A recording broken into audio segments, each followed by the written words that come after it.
I got plenty of. A scandalized gasp escaped Velma, turning the tables right back in my favor.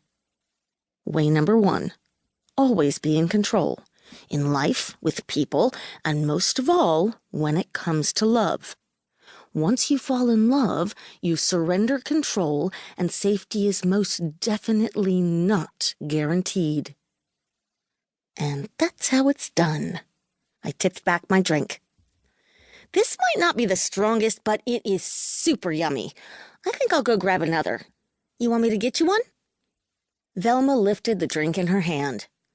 Thank you, but I'm still working on my first. I ignored the implication that one drink was plenty and headed to the punch bowl for a refill. My skeptical side expected this party to be difficult to get through. Not because I was sad that Savannah was getting married, because, again, super happy, totally responsible for their meeting and giving her a push when she'd needed it a few months ago, but because I knew things would change. Savannah was already so busy with her successful program, and Link's sports reporting career was taking off, and everyone was moving on, and I was still tending bar. I'd always meant for it to be a temporary gig, but I made a killing in tips, and every time I went to apply for another job, I thought of the steady hours and sitting at a desk, and then it felt like my skin was getting too tight.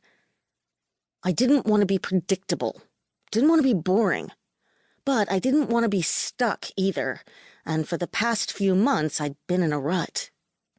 No thinking about that. I'm in control and rocking this party. Only when I turned away from the table, I accidentally caught sight of Jackson. Jackson, brother of the bride-to-be, guy who drove me crazy, both in the irritated and turned-on way, and, well, there might have been an incident where I'd slipped and had a one-week stand with him. No, incident wasn't strong enough. I'd broken girl code, crossed lines with my bestie's brother, and momentarily let myself forget that sex would only complicate already complicated things.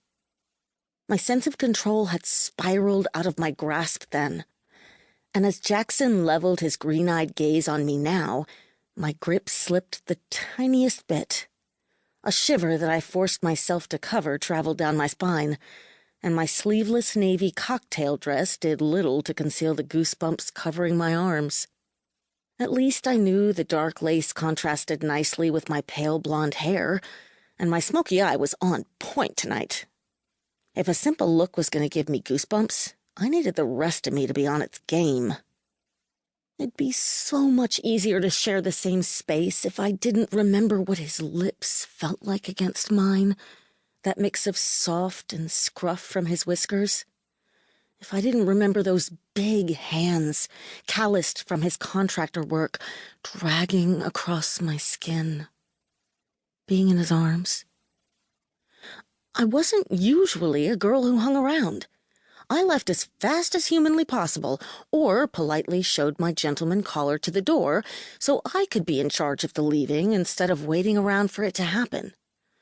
Jackson was the only guy I'd let hold me afterward, and it killed me that I'd been so vulnerable in front of him, because it made me feel vulnerable in front of him all the freaking time. Even more devastating, I hated how much I'd liked it there, and occasionally longed to be there again.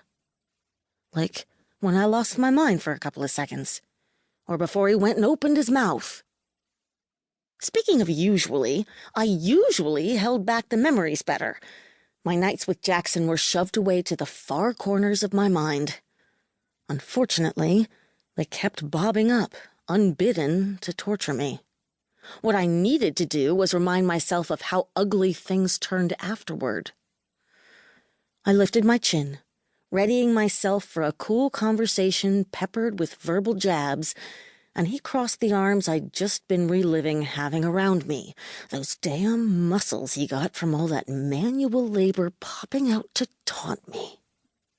He had this stupidly perfect hair, too, nice and thick and longer on top, brown with a hint of copper that you only could see in the sun.